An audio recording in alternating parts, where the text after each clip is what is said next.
morning and evening, Uncle Pavel gone mad. If I don't want to sing, when he started to do his thing. Coming up towards 6:18 in Trinidad and Tobago. Good to have you with us this Wednesday in the middle of your business, and quite a lot of ground to cover, and try to get some perspectives on the issue now, with Cabinet once again rejecting the refinery takeover bid. That's for the refinery in Pointe, Pierre, the bid by Patriotic Energies and Technologies Limited. Minister of Energy Franklin Can and Finance Minister Colin Imbert at that joint media conference that told the media yesterday that the decision stemmed from the findings of a cabinet-appointed committee. Well, in response, the Oilfield Workers Trade Union says via its President General, Ansel Roger, who had an immediate response in his own media conference, he reaffirmed that the union met all the requirements throughout the process and the problem lies with government.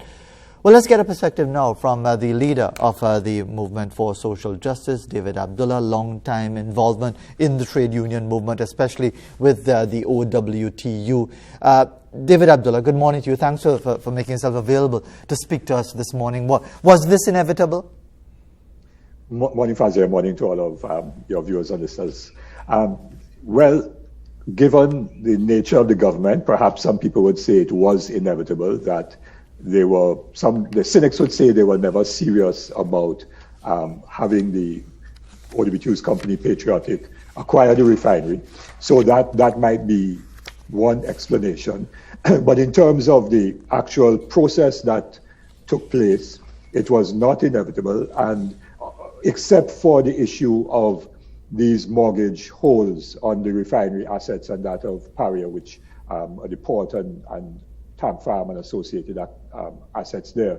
And that issue of the mortgage liens is the fundamental problem, the fly in the ointment, so to speak. And sorry if you would allow me to interrupt you, David, because I think that is the issue that I think certainly myself and maybe a few others would like to get some clarity on, because it didn't appear that was an issue until we heard from the finance minister at the end of October with that first rejection, that issue of the lien and this claim. And just so people can understand, lien, L-I-E-N, and I was checking on the meaning, it's a right to keep possession of property belonging to another person until a debt owed by that person is discharged. And I know it can all get very technical, but if you could help us to understand exactly what you understand this lien issue to mean, which Ansel Roger emphasized in that media conference yesterday. Yeah, sure. So, and that's a very good definition that you got on for a lien. And if we put it in layman's understanding, when you go and borrow money from a bank or a credit union to buy a motor car or to purchase a home, yes, you have the keys to the car, you make use of it, and you have the keys and you make use of your home, but you cannot sell that car or the house, your property, unless you have paid off the loan to the bank, because a mortgage loan. So they have the right to take possession. If you fail to pay your installments, they could come and seize the car, they could repossess the house and so on, and sell it because you have not paid the debt. And you cannot yourself sell the property or sell the car unless you have paid off the loan. That is what applies to the refinery. Now, this issue of the lien appeared in the negotiations with Patriotic sometime in July, late July last year. So all along, the union's company Patriotic was proceeding on the basis of the announcement made by the Minister of Finance in the Parliament at the end of September 2019, when he said he was instructed by Cabinet to say that Patriotic is the preferred bidder for the refinery assets and that of the port and so on, and that the terms offered by Patriotic was $700 million US upfront. However, the government cabinet had decided that it wouldn't take the $700 million US upfront, but it would defer payments for 3 years. So there was a payment holiday, if you wish, for 3 years. And then the next 10 years, the $700 million would be paid in annual installments of principal plus interest. So in effect, Patriotic would have had 13 years from the closure of the agreement to pay off the $700 million US. That was a cabinet decision. On that basis, Patriotic then continued the negotiations from September 2019 all the way into 2020 July, when someone identified, I believe from the government side, according to Mr. Roger, identified, wait a minute, we really can't sell this thing because there's these mortgage liens, and it's not just one lender, it's many lenders, because what the government did, you remember, and Minister Khan talked about the bullet payment of $850 million US. That bullet payment never went away. So what they did is they borrowed money in 2019, 2019, and they borrowed that money and paid off the bullet payment. So they borrowed to pay off a loan. And so there were new mortgage arrangements. And you recall that I had a very lengthy exposé on that myself, and I read out the documentation, which I found in the prospectus. And it is very clear that the assets of Guaraquara company, which owns the refinery now, and Pierre, which owns the port, that those assets were pledged as guarantees, if you wish, or as the security for this loan. And they borrowed more than the $850 million US. So I think it's probably about 1.3 billion US, which assets of the refinery and the port and Heritage are pledged to the persons the companies, banks and whatever other investors, bondholders that lent Trinidad Petroleum Holdings that money. So that is a problem. Now, it therefore means that the refinery cannot be sold because unless you pay off this loan. Or, as Mr. Imbert himself said in a press conference, I think around the 10th or 11th of November last year, a press conference which he and the Prime Minister had to respond essentially to Mrs. Prasad's predecessor's wild statements and so on.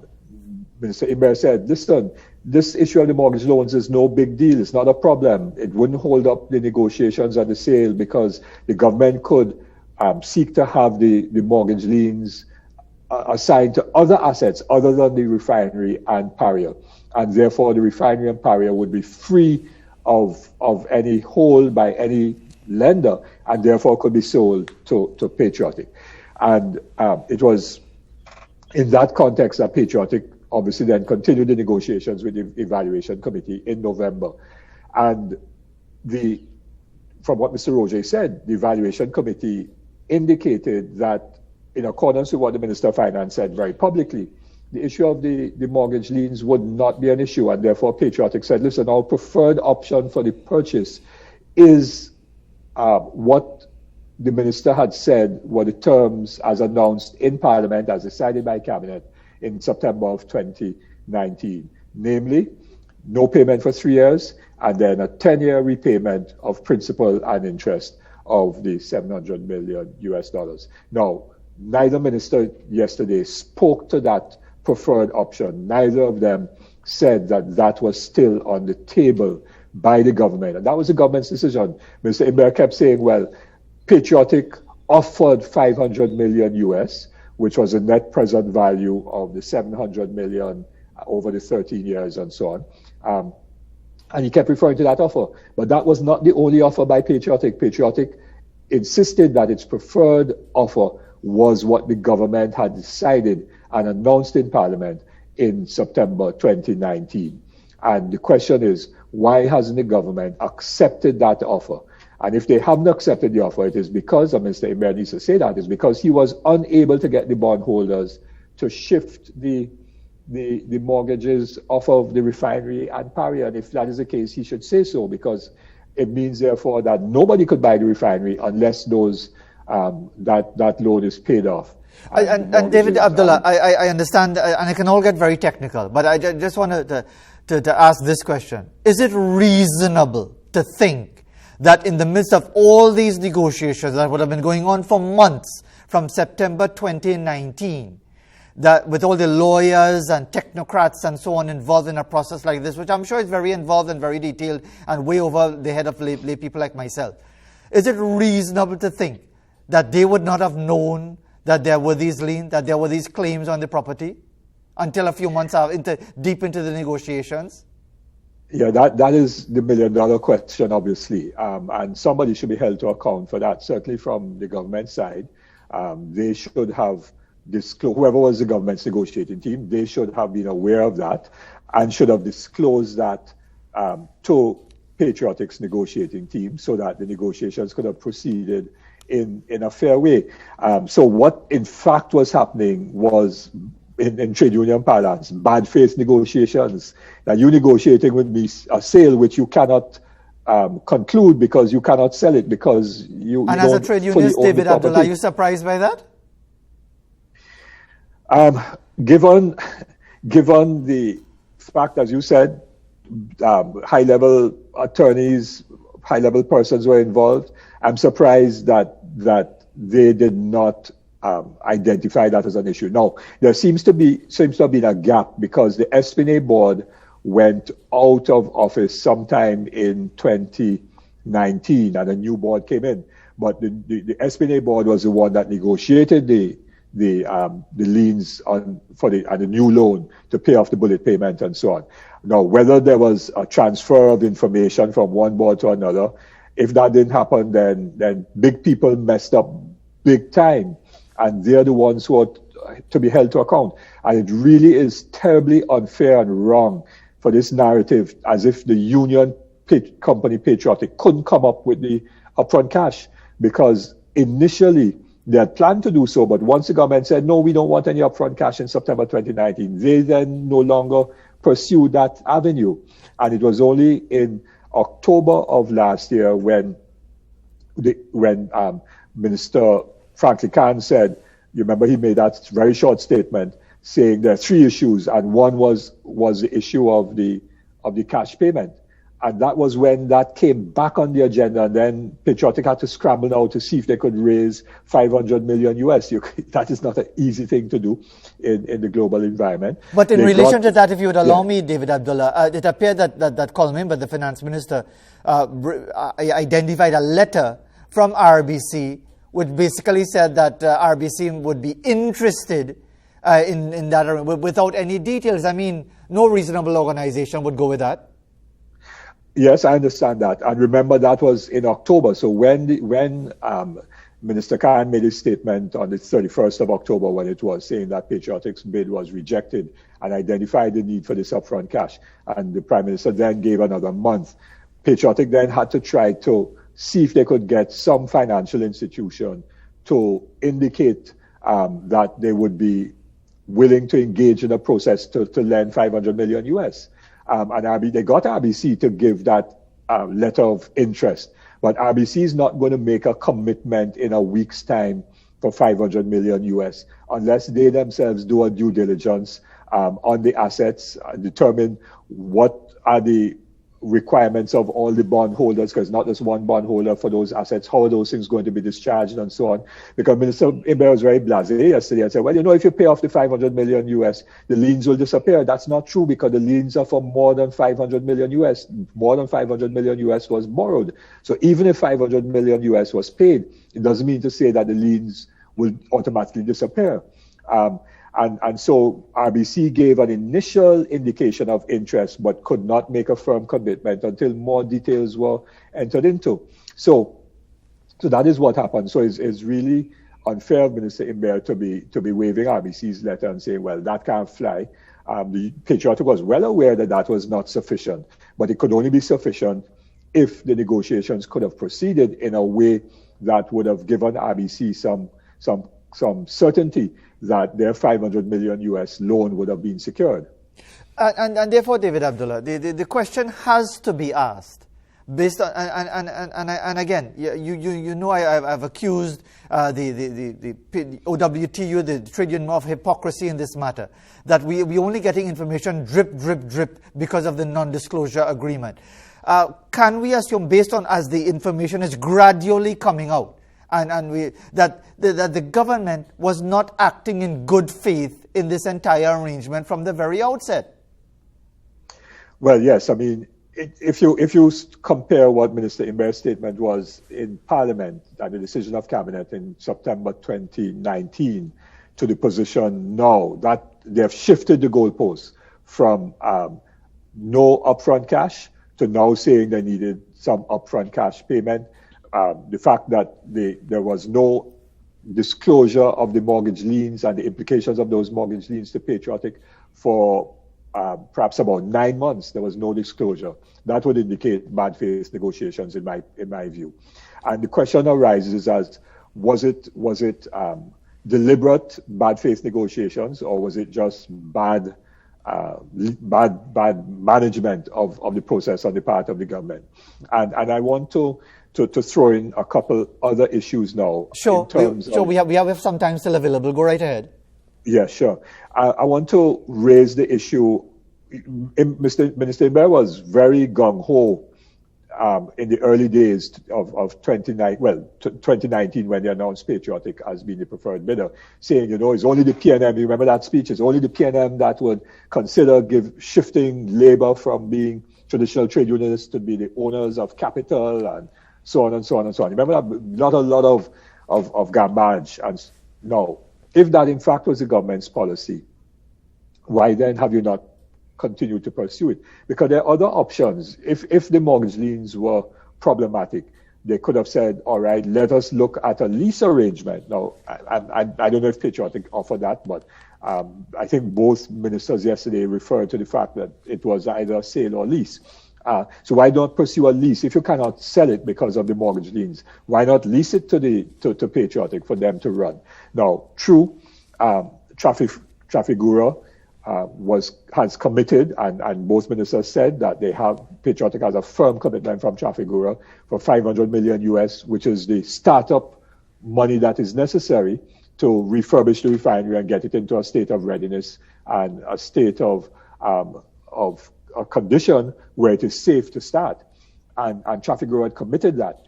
And Trafigura obviously therefore also has an agreement with Patriotic as an oil trader to supply crude on the one hand, and then to take product from the refinery after it is processed. So in fact, the arrangement with Trafigura, from my understanding of oil business, is that the refinery would go back to the arrangement that Texaco International had with the Pointe refinery, which was owned by Textrin, whereby Texaco International through Textrade would have supplied crude to Textrin. Textrin then refined the crude and gave it back, the processed products back to Textrade, and Textrade paid Textrin a refining processing fee. So in essence, it would seem that Trafigura was going to engage with Patriotic. So Patriotic would have been a refiner and would have received a refining processing fee. And out of that fee, Patriotic would then pay the workers and pay the loans and everything else. Now, Trafigura obviously would have wanted some type of security for its $500 million US.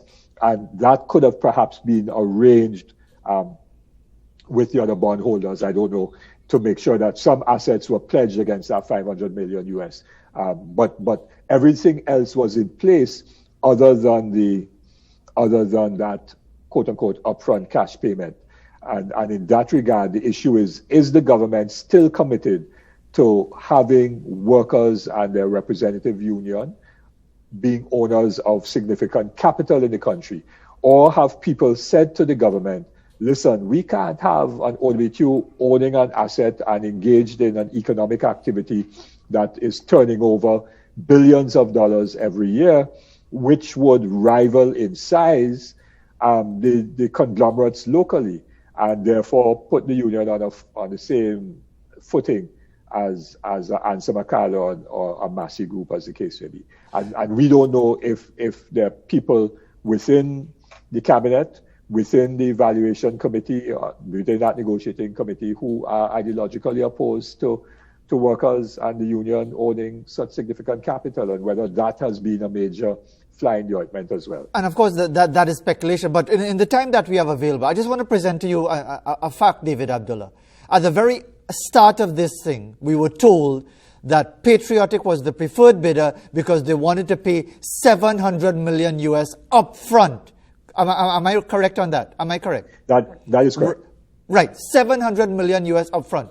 The government turns around and says, no, we don't want the money up front. We're giving you 3 years and then a 10-year payment. Who does that? Who turns down money up front and then says, we'll go in a long-term arrangement? David Abdulah, if you sell in a car and somebody says, I'll give you $70,000, do you say no? I'll give you 3 years and you'll pay. So let me go and sit down and negotiate. This was all a political strategy for the general election August 10th. All right. So if it's a motor car, no, you're not going to do that because the motor car might mash up in 2 months and then you don't get back your $70,000. But if you're buying a house or a property, or if you are investing significant amounts in a company through a bond issue, because that's what a bond issue is, you do lend over time. Because when you have a mortgage, it's a 30-year mortgage. So you do take payment over 30 years with interest. And of course, that adds up to more than the actual face value of the loan. Because if you borrow $1 million to buy a house and you pay it back over 30 years, you're going to pay back much more than $1 million. You probably pay about $2.5 million with interest. So people do lend on that basis, Fazir. So therefore, the union hearing that would say, okay, given that is a major asset that we are talking about, which in economic terms, everybody knows. But I don't know if you misunderstood me, David. If you'd allow me to come back in, because we just have a couple of minutes left. I mean, why would, the question I'm asking, in other words, why would you turn down $700 million up front? Why would you turn it down? Well, okay, I hear that point. But it's obvious. It's blindingly obvious. Why would you turn it down? Yeah, and you could turn it down because you know that you're going to get the money over time, and that the $500 million that will come into the country to restart the refinery would be a very significant boost to the economy, and that it would kickstart economic activity. And so there are trade-offs from getting $700 million upfront and to getting activity going. And remember, the other two offers of the 3 persons who were eventually evaluated, Wolf and the other company, offered no money whatsoever, if you remember. Yes, absolutely correct. Wolf and Klesh, they didn't offer any money up front. So therefore, the $700 million over a 13-year period was still a far more superior offer than what was on the table from the other bidders. So in that sense, it made good economic sense, both for the country, for the government, and for the people. And let me just say, that this reminds me of what happened in the 1950s when Leaseholds Limited, a British company... We just have about 60 seconds, but go ahead. Owned Trinidad Leaseholds Limited. And the union, OWTO, said to the British government, because we are a colony, buy it and hold it in trust for an independent Trinidad and Tobago and independent federated West Indies. The British government didn't do that, and that is how Texaco came into the country. And I'm wondering whether or not the government's refusal of Patriotic means that they have another multinational company to make a deal to rip us off rather than letting Patriotic invest and putting people first in Trinidad and Tobago. David Abdulah, thank you very much for taking the time. No doubt this will rumble on for some time, and I'm sure we're going to be seeking your opinion again at another appropriate moment. Thanks very much once again for taking the time. Thank you. David Abdulah, leader of the movement for social justice, and for decades involved in the trade union movement, although no longer in an official capacity with the OWTU. To take us to the break, we have a submission now by Joel Douglas. It's a sunrise image taken at Patience Hill in Tobago. It is a beautiful image indeed. And now, from another viewer in Tobago, take a look at this floral submission. Our viewer asked, what type of cactus is this? Well, again, we're seeing so many varieties of cacti from our viewers as well. We thank you very much for that image as we come around towards 6:41 in Trinidad and Tobago. Keep voting on the Facebook page. We close off the votes at 7:50. We'll be back right after this.